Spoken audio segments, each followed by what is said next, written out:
Okay, how's it going, everybody? I hope you're all doing well. Okay, so in this episode, I want to try to say something about J.D. Salinger's seminal novel, The Catcher in the Rye, published in 1951. And just in case you don't know, the story basically recounts a few days in the life of the angst-ridden 16-year-old Holden Caulfield after he's been kicked out of prep school. Confused and disillusioned, Holden searches for authenticity and truth and rails against the phoniness and the superficiality of the adult world. Okay, so let's just jump right into it. So it's pretty clear that Holden just doesn't really want to grow up, right? And in this sense, I think Holden's story is an age-old one, actually. I mean, I think it might even be modeled on something like the Buddha's story. I mean, it's no secret that Salinger was an avid follower of Buddhism, something that he began studying around 1946 or so. Well, so what are the Buddhist echoes in this work then? Well, I think it would help if we first briefly looked at the story of the Buddha. So the Buddha's real name, of course, was Siddhartha.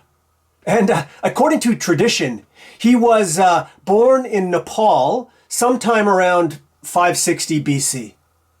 Now, the most significant thing about Siddhartha's childhood is that he was raised by his father, a great king, in a radically protective and affluent environment. Basically, for most of his youth, his father, within the walls of his kingdom, made sure to totally shield him from reality, from the harsh truths about the world, and to completely spoil him. In a way, you could say that this was the original helicopter parent. By the way, he did all of this because he wanted to make sure that his boy followed in his own footsteps and didn't end up straying from that one path that he had set out for him. Okay, but now the turning point in the story of Siddhartha's life occurs when the boy gets curious and momentarily leaves the confines, the gates of his father's kingdom. When he does this, he's confronted with key aspects of life, and he's never seen them before, namely old age and sickness and death. And he's never come across them because, as I said, his father has all the while constructed this Edenic state where these sorts of realities are kept hidden behind the scenes. Actually, I wonder if in our own modern technological age, things are really that much different. I mean, we cover up old age with plastic surgery. We send the elderly off to institutions where they're out of sight and no longer a bother.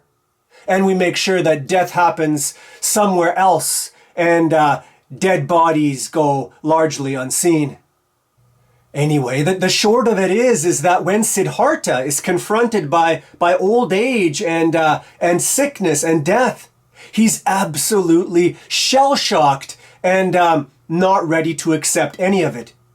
The fact that the world and life is marked not by permanence and predictability and security, but by constant change and destruction is not something that he can handle, given that this is not at all how he has experienced things in his childhood.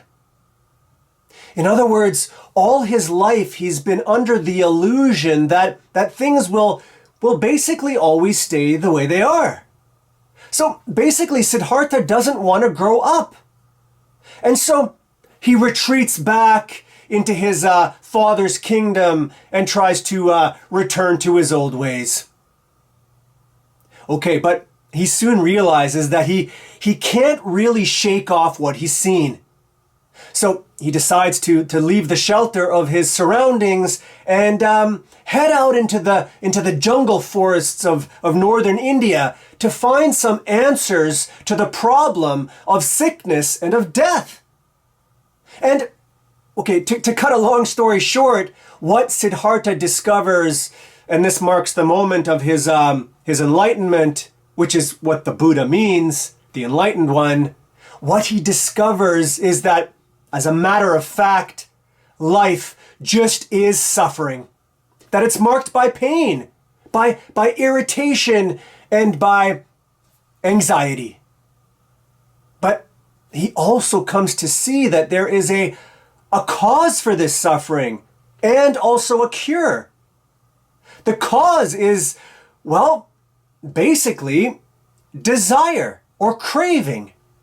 And that's because it's desire that keeps us holding on to things and grasping at false possibilities for stability, which ultimately only leads to disappointment and to frustration. The cure then is to let go of desire and to let go of our craving for a way out of time. It's to break with our illusions of permanence. It's to accept change and loss. Okay, well, so what the heck does all this have to do with Catcher in the Rye? Well, I want to suggest that maybe without Buddha's explicit moment of enlightenment, Siddhartha's narrative is really the story of Holden Caulfield. I mean, after all, much like Siddhartha, Holden was brought up in a wealthy, protective environment. And he even attended a prep school, like I mentioned earlier. And in fact, just as in the story of Siddhartha, it's old age and it's death which we readers, along with Holden, come across when we start our trip through the pages of this story. I mean, Holden makes it very clear that he's not crazy at all about sick people, and that old guys are really super depressing. He just seems very disturbed by decay of the body in particular, and he seems very scared of death and its corollary, time. He basically just doesn't want to deal with the reality of change. And he gives at least two very obvious reasons or indications of this. First, he says that he loves museums. And the reason he gives for this is because he says, certain things should stay the way they are. You ought to be able to stick them in one of those big glass cases and then just leave them all alone. In other words, what's he saying? Well, he's saying in museums, pieces are encased in glass cases, which keeps them out of the temporal realm and so free from decay. And I think the other major indication of his fear of change is the fact that he's afraid of sex and sexuality. You see, as one commentator put it, sex, more than most things, is the portal through which one enters into time. Sex just is involvement and change. And Holden fears this. So what he wants to do is to basically stay a virgin and not leave the timeless world, which is his boyhood. What Holden does then is he tries to hold on to an Edenic world, one outside of generation, or to put it another way maybe, he tries to hold on to a world that is prior to the anxiety and responsibility caused by the fall, which in this case, of course, would be adulthood. He wants an eternally prolonged adolescence because he doesn't want to accept a role as a mature participant in the world at large. Like those museum pieces, he wants things to be eternally fixed. He wants time to stand still. So at the end of the day, it's really his fear then that fuels much of his cynicism about adulthood and also his general agitation about everything. Anyway, again, in this way, he's like the young Siddhartha, who was also reticent to change, right? And to let things go, and so to avoid the real genesis of suffering. Yet, here's the thing. Like the eventual development of Siddhartha, I think we can also see at the end of the story a kind of similar evolution in Holden. That's to say, at the end of the story, he seems to have at least somewhat accepted the world for what it really is, as one marked by time and by change. And for him, this means to move on from his paradisal field of rye and to accept the fallen world in which he finds himself in, and to finally stop fighting growth into maturity. And of course, there's a clear universal message in all of this, and that's this. Mutability and aging is unavoidable.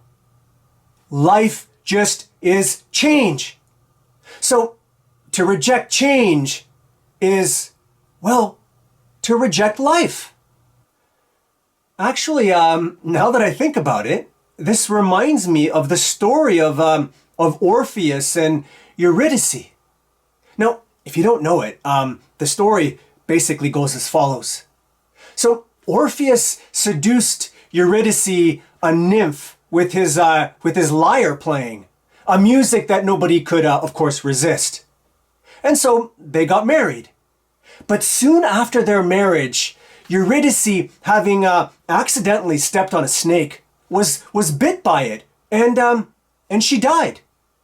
Now, Orpheus, grief-stricken, resolved to go down to Hades, to the realm of death, to find Eurydice, and to bring her back to him. He simply couldn't accept the thought of losing her. Now, it was a difficult journey, but he knew that he could play music that nobody could resist, not even the king of Hades. So, having pacified the king, Orpheus was permitted to take Eurydice back with him to the world of light. However, there was one very important condition. While on their way up, he must never look back to see her, or she'll be lost to him forever. Okay, so Orpheus agreed, and so headed back up with his beloved behind him.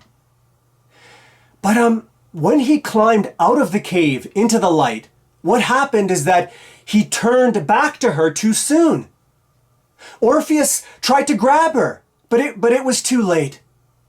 Eurydice fell back down into the darkness below. Now, filled with despair, he spent the next 3 years wandering alone, spurning every single woman that he saw, never playing music to any one of them ever again. No longer alive to the world, all he wanted to do was to join Eurydice in death.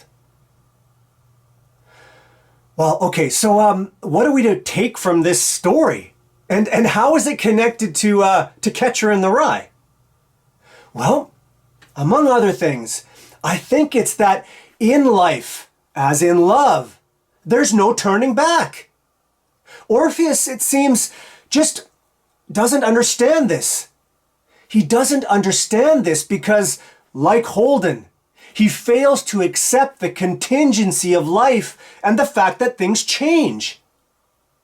In this sense, he fails to love life for what it really is. And that's because A real love of life, we might think, embraces and integrates every single experience and every joy and every sorrow.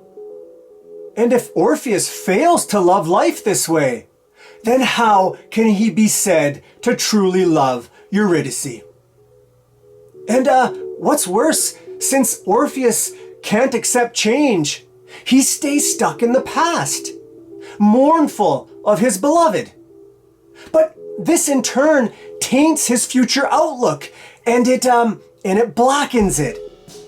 Full of remorse, he turns bitter and he turns hateful towards others. Eventually, of course, others tire of him.